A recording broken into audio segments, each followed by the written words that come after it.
পলাশ সাহার মৃত্যুর খবরে আজকে আমরা সবাই বিচলিত, মর্মাহত, ভীষণ কষ্টে আছি। ছেলেটা মারা গেল বলে। কেন মারা গেল? শুধুমাত্র শাশুড়ি আর বৌমার কলহের কারণে না। শুধুমাত্র শাশুড়ি বৌমার কলহের কারণ বলবো না। পলাশ সাহারও শিরদাঁড়াটা অনেকটা নরম ছিল, তাই। কেন? কারণ সবাই দোষারোপ করছে, পলাশ সাহার মা এটা করলো, পলাশ সাহার মা এটা করলো, না করলে পারত।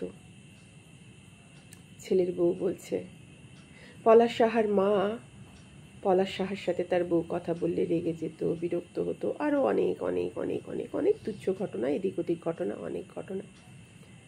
আমার কথা একটাই, পলাশ সাহা মরেছে তার নিজের দোষে। মা মানেই যে সব মা ভালো হবেন, ভীষণ ভালো হবেন, তা কিন্তু নয়। বহু মাই থাকেন যখন তিনি শাশুড়ির রূপ নেন, তখন তার থেকে হিংস্র খুব কমই হন। আজকে পলাশ সাহা মারা না গিয়ে তার মায়ের কুটগুলো যদি বুঝতো, তাহলে কিন্তু ভীষণ ভালো হতো। আজকে পলাশ সাহা মারা গেছে বলে অনেকের অনেক কষ্ট।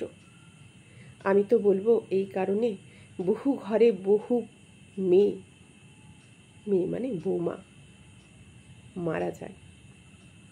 যারা মারা যায় না, বাইরের লোক ভাবে তারা হয়তো ভীষণ ভালো শ্বশুর বাড়ি পেয়েছিল, কিন্তু না।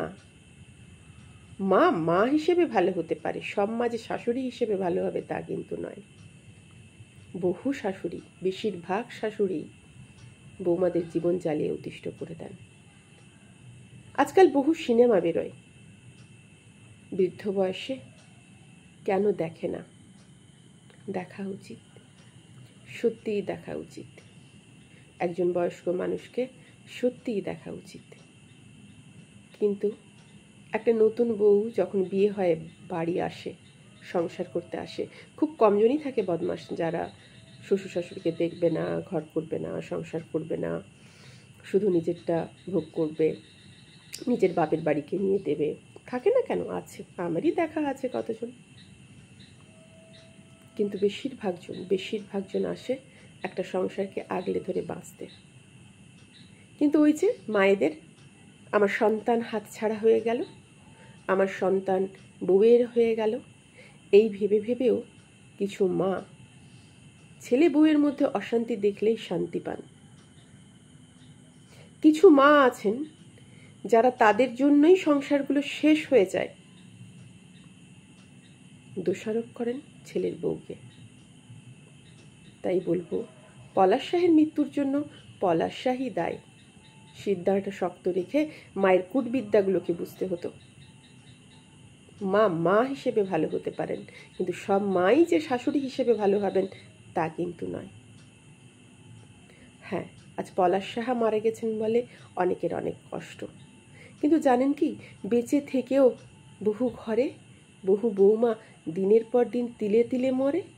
বহু শাশুড়ি দূরে থেকেও ছেলের এমন ব্রেন ওয়াশ করেন, ছেলেকে এমনভাবে বোঝান, ছেলে চোখ থাকতে থাকতে দেখেও যে আমার বাবা মায়ের খাতির করে, বউ আমার সব করে, তারপরেও বউ খারাপ হয়ে যায়। আমি বলবো, শুধু বউ মরে না, শুধু ছেলে মরে না, সেই বাড়িতে থাকা সন্তানরাও শেষ হয় ধীরে ধীরে, তিলে তিলে। তাই বলবো, পলাশ শাহের মায়ের মতো যে সমস্ত শাশুড়িরা আছেন, একটু শুধরে যান না, একটু ভালো হন। আপনার তো বয়সের শেষ অধ্যায় চলে এলেন অধ্যায়ে। সেই অধ্যায়ে শুধু ছেলের বউ খেতে দিচ্ছে কিনা, ভালো ব্যবহার করছে কিনা, এটা দেখুন না। এত বেশি ইগো নিয়ে ছেলের ভিতরে এত বেশি কুট ঢুকিয়ে, এত বেশি অশান্তি ঢুকিয়ে ছেলে বউয়ের সংসারটাকে নষ্ট করে কি মজা পাচ্ছেন? আর এই মজা পাওয়াগুলো বন্ধ হোক এবার। তেড়ে আসবেন না আমার দিকে আমি শাশুড়িদের নামে অপবাদ করছি বলে। না, অপবাদ নয়। আমার শাশুড়ি, তিনি তো ভীষণ ভালো, তার মতো মানুষই হয় না। সত্যিই তিনি ভীষণ ভালো। এত ভালো মা, এত ভালো শাশুড়ি সত্যিই খুঁজে পাওয়া যায় না। উনি সব দিক দিয়েই ভালো, ভীষণ ভালো। তাই ওনার কথা এখানে আর কেউ ধরবেন না, কেমন? আমি শুধু বললাম এই সমাজে বহু শাশুড়ির গল্প। আমি আমার শাশুড়ি ভালো এটা বলে এলাম এই কারণে, কারণ নইলে আপনারা তো আবার আমাকে তেড়ে আসবেন না শাশুড়িদের নামে নিন্দে করছি বলে।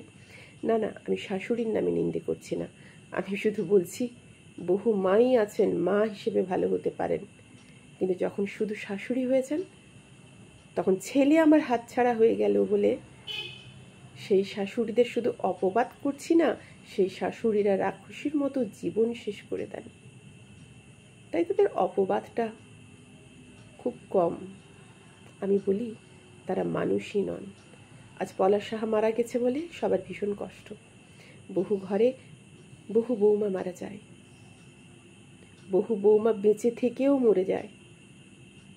আর শুধু বহু বৌমা না, বহু বৌমার সাথে সাথে তার বাড়ির সন্তানরাও শেষ হয়, সেটা কারোর চোখে পড়ে না।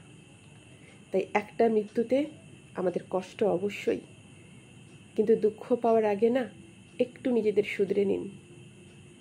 ঘরে ঘরে যে মেয়েগুলো, যে বউগুলো রোজ মরছে, তাদেরকে একটু বাঁচতে দিন, এবার একটু বাঁচতে দিন। কারণ আপনার যদি ছেলের কাছে ছেলের বউয়ের একটু প্রশংসা করেন, সেই ছেলেটা তার বউকে নিয়ে সুখে থাকতে পারে। আর আপনারা যদি দিন রাত বউর নামে ছেলের কাছে নিন্দে করে বেড়ান, বউর দোষ ধরতে থাকেন, বউ আপনাদের কোনো অত্যাচার না করার পরেও, বউর প্রতি হাজারো অত্যাচার করার পরেও সেই ছেলে কিন্তু সেই বউকে কোনোদিন ভালোবাসতে পারে না। তাই একটু ভালোবাসা শেখান। জীবনটা শেষ হয়ে আসছে, নিজেরটা তো শেষ হচ্ছে, আপনার আগে অন্য একটা বাচ্চা মেয়ের জীবন, আপনার থেকে অন্তত কম বয়সী মেয়ের জীবনটা খেয়ে শেষ করে দেবেন না। এটা আমার অনুরোধ সেই সমস্ত শাশুড়িদের জন্য। জানেন এই পোস্টটা যাওয়ার পর কারা কারা আমাকে রে রে করে তেড়ে আসবে, কিন্তু এটা খুব সত্যি কথা। মা মা হিসেবে ভালো হতে পারে, মা যে শাশুড়ি হিসেবে ভালো হবে, এই মূর্খামো যে যে ছেলেগুলো করে, তাদের জীবন কিন্তু সত্যিই নরকে পরিণত হয়। হয় নিজের জীবন দিয়ে, বা নিজের বউয়ের জীবন খেয়ে, বা পুরো সংসারটা শেষ করে দিয়েই শান্তি হয়।